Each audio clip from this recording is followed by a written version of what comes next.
Welcome back. Well, April is National Child Abuse Prevention Month, so every year more than 6 million children suffer from child abuse. Abuse can be physical, emotional, be sexual abuse, as well as abandonment and neglect. Roughly 1 in 4 children experience some form of child abuse in their lifetime. And joining us today to talk about this somewhat tough topic is Dr. Stephanie Hansen, a pediatrician at Sanford Health. Thank you for coming in. It is a tough topic because we don't want to even think about anyone ever hurting a child. But that's not the case. And as a pediatrician, sometimes you're the one who might see it first. Yeah, absolutely. You know, I think when you think about those statistics, 1 in 4 kids, like think about your kids, that's a quarter of their class. Right. I don't think people realize how common child abuse really is, even in our community here in Fargo-Moorhead. And sometimes when you think about abuse, Chris talked about different types of abuse. It's not just seeing bruises on someone's body.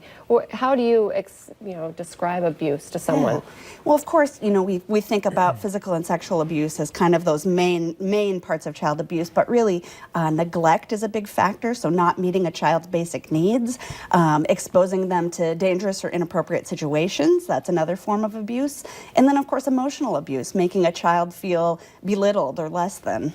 Well, how do you step in? And I bring up an example recently where I think it was a 5-year-old they found dead, I believe, in the cities nearby. Both parents were addicts. At one point, the kid said to the doctor, "Hey, my mommy didn't mean to hit me and didn't mean to hurt me," and yet the social services sort of didn't step in. So what do you look for as far as abusers, and what's the appropriate time to step in and do something? Yeah, as a pediatrician, my work is dedicated to the care of children. So I'm always there to be that child's advocate, to understand what are some signs of abuse, what's my obligation in that situation.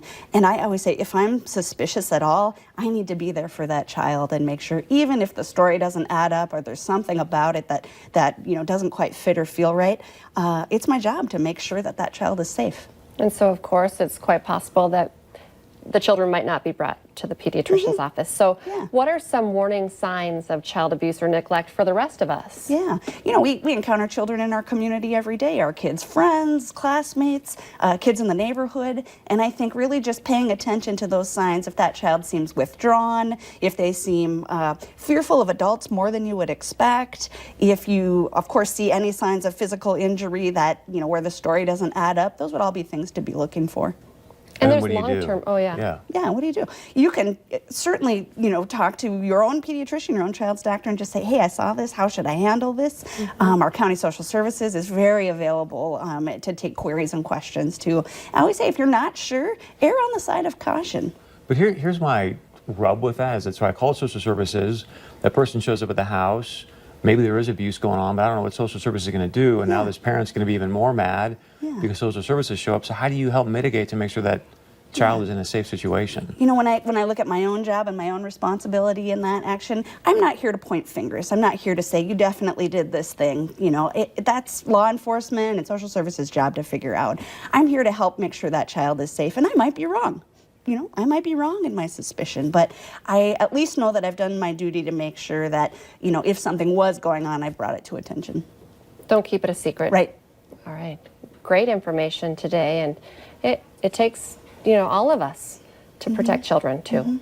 Dr. Hansen, thank you so much for coming in today. Thank you. Stay with us. Coming up.